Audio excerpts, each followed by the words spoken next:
बिस्मिल्लाहिर्रहमानिर्रहीम।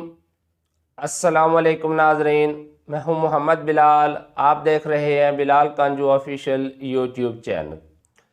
नाज़रीन, आजकल कुछ दोस्तों के व्हाट्सएप आ रहे हैं कि जी कुछ सिट्टे ऐसे हैं गंदम के अंदर जिनका सिट्टा बिल्कुल काले रंग के पाउडर से भरा हुआ है, ना उसमें दाने हैं और पूरे का पूरा सिट्टा ऐसे लगता है खाली हो चुका है। दरअसल ये एक फंगस ऑस्ट्रेलेगो टीटीसाई जो कि गंदम की एक बीमारी है। इसे हम लूज स्माट ऑफ वीट भी कहते हैं, इसे हम गंदम की खुली कंगियारी भी कहते हैं। ये सिट्टे काले होना और जो पाउडर आपको नज़र आता है ये दरअसल उसके स्पोर्स होते हैं।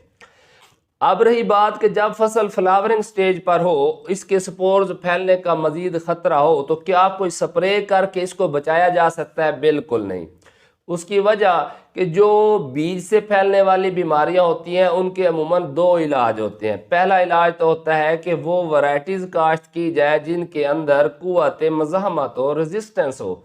अल्हम्दुलिल्लाह हमारी वैरायटीज़ के अंदर इसके खिलाफ रेजिस्टेंस है, लेकिन 100% लेवल हम क्लेम नहीं कर सकते। दूसरा, मौसमी हालात भी बाद दफ़ा ऐसे हो सकते हैं कि ये आउटब्रेक भी कर सकती है, मगर अभी ये हमारे लिए कोई इतना बड़ा इशू नहीं है। और दूसरा जो हल होता है वो होता है सीड से फैलने वाली बीमारियों के लिए सीड ट्रीटमेंट किया जाता है। वो कभी स्प्रे से ठीक नहीं होती, तो इसीलिए गंदम के बीज को जब हम काश्त करते हैं तो उसे जहर लगाकर काश्त करना चाहिए। कोशिश करें कि गंदम के बीज को बुआई से 2 से 3 हफ्ते पहले जहर लगाकर रख लें, ताकि वो जहर उस बीज का हिस्सा बन जाए, इंजज़ाब हो जाए उसके अंदर, क्योंकि इसके स्पोर जो है वो एम्ब्रियो का हिस्सा होते हैं। इसी तरह जब दवाई का इंजज़ाब बीज के अंदर अच्छी तरह होगा तो जब इनकी जर्मिनेशन होगी तो उसमें कंट्रोल करने में मदद मिलेगी। ये सीड ट्रीटमेंट से पहले की अगर हम बात करें या हम झटका तरीका अपनाएं या हम कहें पुरानी टेक्नोलॉजी है, तो वो ये है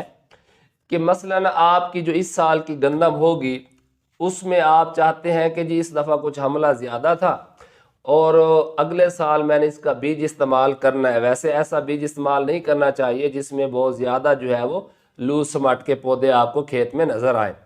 बहरहाल आपकी मजबूरी है, आप इसे इस्तेमाल करना चाहते हैं, तो इसके लिए एक जो महकमाना तौर पर भी या पुरानी एक टेक्नोलॉजी है वो ये है कि जून के महीने में जब फुल तपता सूरज हो, यानी क्लियर स्काई हो, बादल ना हो, मौसम जो है वो अब्रलूद ना हो, बिल्कुल तीखी धूप हो, तो आप सुबह 8 बजे किसी बड़े टब के अंदर आप पानी डालें और धूप के अंदर इसे रख दें तकरीबन 4 घंटे। अच्छा, उस 4 घंटे के बाद मसलन 8 बजे आपने भिगोना है और 12 बजे निकाल लेना है। 12 बजे निकालने के बाद उसी गर्म फर्श के ऊपर, साये में नहीं खुश्क करना, उसी गर्म फर्श के ऊपर आपने इसे फिर 4 बजे तक खुश्क करना है। यानी 4 घंटे भिगोना है और 4 घंटे धूप में सुखाना है, तो उससे भी काफ़ी हद तक जो है वो इसका कंट्रोल मिल जाता है। यानी जहाँ पर ज़्यादा इशू आता हो तो वहाँ पर ये तमाम तरीके अपनाने चाहिए। पहला तरीका क्या है कि रेजिस्टेंट वैरायटीज़ काश्त करनी चाहिए। जो बहुत ज़्यादा पुरानी वैरायटीज़ हैं जिनके ऊपर रस्ट का भी हमला बहुत ज़्यादा होता है, ममनुआ अक़साम होती हैं, उन्हें काश्त नहीं करना चाहिए। अच्छा, इसके अलावा जो बीज है उसको जहर लगाकर काश्त करना चाहिए किसी सिस्टमिक फंजीसाइड का। अच्छा, और इसके अलावा जो तीसरा हल है वो ये है कि जब हम बीज स्टोर कर रहे होते हैं, मसलन जून के महीने में आपने ये सब करके उसके बाद बीज को अच्छी तरह खुश्क करके उसका जो ओरिजिनल मॉइस्चर लेवल है वो 9 है, 10 है, उस पर उस बीज को लाना है, अच्छी तरह खुश्क करना है। उसके बाद आपने उसको बतौर सीड पर्पज़ आपने उसे स्टोर करके रख लेना है। तो ये 3 एहतियातें तो ये हो गई।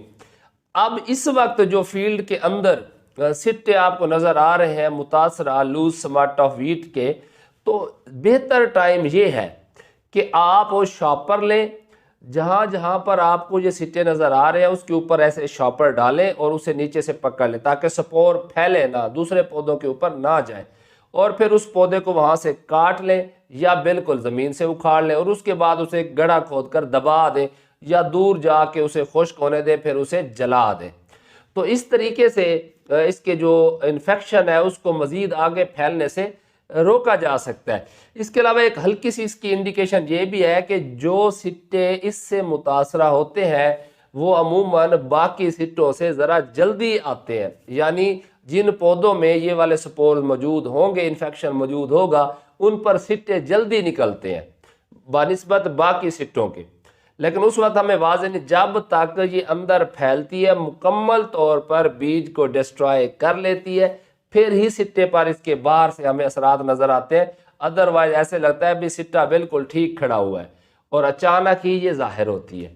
तो ये चंद एहतियातें थी कि बीज को जहर लगाना, रेजिस्टेंट वैराइटीज़ का इंतखाब करना, इसके अलावा बर वक्त गंदम की काश्त करना, और जो ऑफ सीज़न होता है गंदम का यानी कटाई के बाद जून के अंदर इसको गर्म पानी से ट्रीट करके उसके बाद इसको जो है वो सुखा के बीज को स्टोर करना, और मौजूदा फसल जहाँ पर ज़्यादा इन्फेक्शन हो वहाँ से बीज ना रखें तो बेहतर है।